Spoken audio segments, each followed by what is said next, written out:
Hello students, welcome to Ratan classes. आज हम करने जा रहे हैं राइट टू एजुकेशन एक्ट 2009। उससे पहले मैं आप लोगों का बहुत बहुत धन्यवाद करना चाहती हूँ। Thank you so much for your love and support. अब हमारे सब्सक्राइबर्स 100+ हो चुके हैं और मैं चाहती हूँ धीरे धीरे ये 1000+ हो जाएं ताकि हम लाइव वीडियोस भी एजुकेशन की शेयर कर सकें। प्लीज़ चैनल को लाइक करें, सब्सक्राइब करें और बेल आइकन को प्रेस करें ताकि आपको जब भी मैं एक नई वीडियो डालूं उसकी नोटिफिकेशन आए। Thank you so much guys. अब मैं स्टार्ट करने जा रही हूँ right to education act 2009। Right to education act 2009 कब आया था? 4 अगस्त 2009 को आया था अंडर आर्टिकल 21A।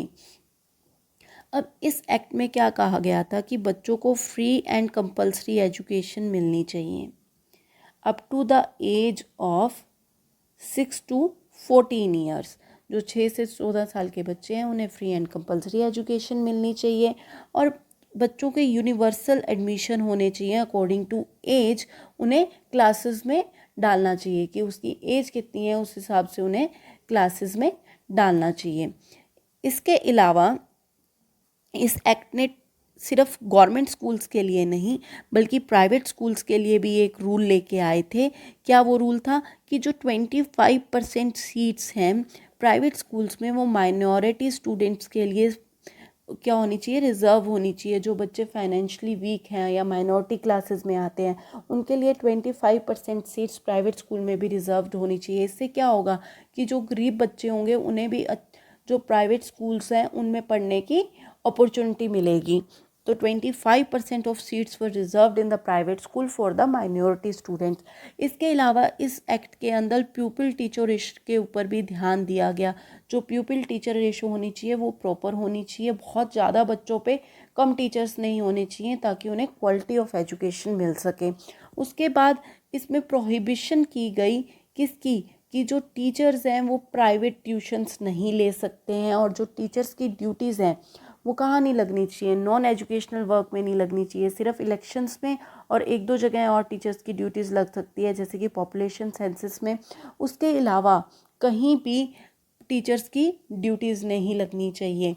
और इसके अंदर उन्होंने क्या कहा कि जो टीचर्स हैं वो प्राइवेट ट्यूशन्स नहीं ले सकते हैं, वो बच्चों को फिज़िकल पनिशमेंट नहीं दे सकते हैं और बिना रिकॉग्निशन के कोई भी स्कूल क्या है वो नहीं चला सकते। हमें स्कूल को एक प्रॉपर रिकॉग्निशन लेनी पड़ेगी किसी यूनिवर्सिटी या बोर्ड से, उसके बाद ही वो अपने स्कूल को रन कर सकते हैं।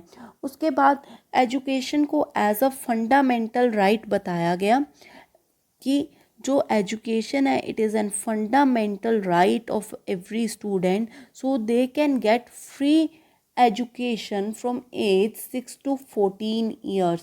So education is an fundamental right. और उसके अलावा इन्होंने क्या कहा कि no examination up to elementary stage. जब तक कोई बोर्ड एग्ज़ाम नहीं आता है तब तक हम बच्चे का कोई एग्ज़ाम नहीं ले सकते, उन्हें फेल नहीं कर सकते। इससे क्या होगा, बच्चा डिस्करेज हो जाएगा और पढ़ना भी छोड़ सकता है। इसलिए उन्होंने no examination up to elementary stage को बढ़ावा दिया और कहा जब तक बोर्ड एग्ज़ाम नहीं होते हैं आप बच्चे को फेल नहीं कर सकते हैं। अब जो आरटी था इसके लिए कुछ चैलेंजेस पे ही थे। क्या चैलेंजेस थे कि इनएडिक्वेट बजट था, कि ज़्यादा बजट नहीं था गवर्नमेंट के पास कि वो इतने सारे स्कूल्स को कर सके और हेल्प कर सके बच्चों की फ्री एजुकेशन के अंदर। उसके बाद जो सभी प्राइवेट स्कूल थे वो 25% रिजर्वेशन के ऊपर एग्री नहीं कर रहे थे। और इसके अंदर एक और दिक्कत आई थी लैक ऑफ टीचर्स की, क्योंकि इतने ज़्यादा टीचर्स नहीं थे कि प्यूपिल टीचर रेशियो को क्या किया जा सके, सेट किया जा सके।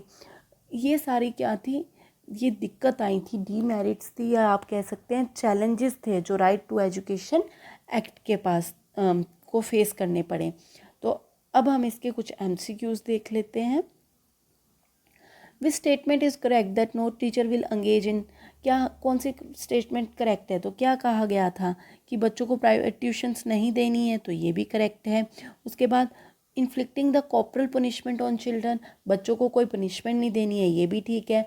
और क्लास के अंदर जेंडर और सोशल बेस्ड डिस्क्रिमिनेशन नहीं होनी चाहिए, ये भी बिल्कुल ठीक है। तो इसमें से कौन से तीनों ही स्टेटमेंट्स ठीक है, तो इसका राइट आंसर क्या हो जाएगा? All of the above.